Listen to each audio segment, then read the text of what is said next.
Hello बच्चों, चलिए प्रश्न को पढ़ते हैं। अभिकथन असर्शन ए, मरकरी सेल स्थिर विभव नहीं देता, कारण सेल अभिक्रिया में कोई आयन सम्मिलित नहीं होता है। एबेसेदे ई 5 विकल्प है, सही विकल्प का चयन करना है। तो आइए प्रश्न की मुख्य उदाहरणा पे बात करते हैं। अवधारणा देखिए, जो मरकरी सेल होता है यह संपूर्ण जीवन काल में एक स्थिर विभव रखता है। मरकरी सेल, इसका जो सेल विभव होता है वो संपूर्ण जीवन काल में नियत रहता है। सेल विभव नियत, चलिए समझते हैं क्यों नियत रहता है। मरकरी सेल में जो एनोड होता है ये बना होता है जिंक अमलगम का, और इस सेल में कैथोड बना होता है HgO पेस्ट का। अब देखिए जो रिएक्शन है, पहले देखते हैं at anode reaction. At anode तो ये जिंक अमलगम प्लस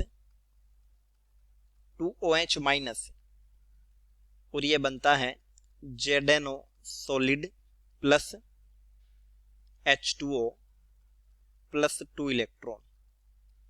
और अगर ये रिएक्शन देखे at cathode, HgO solid plus H2O plus 2 electron,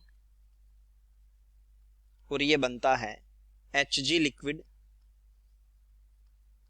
plus 2OH minus.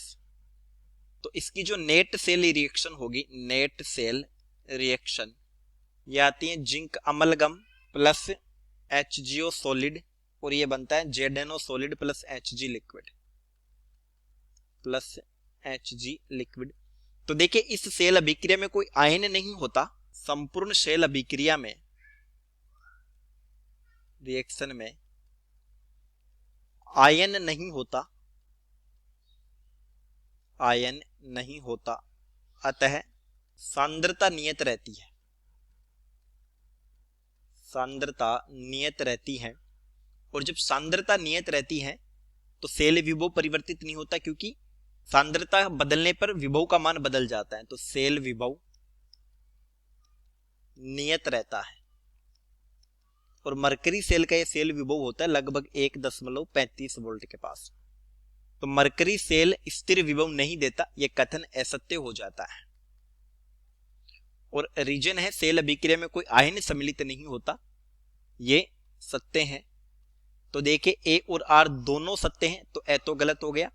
B A R दोनों सत्य हैं, तो बे भी गलत हो गया। स है ए सत्य है, तो ये गलत हो गया। द ए असत्य है लेकिन आर सत्य है, तो उत्तर हो गया विकल्प द। चलिए उम्मीद करता हूं प्रश्न समझ आया होगा। धन्यवाद।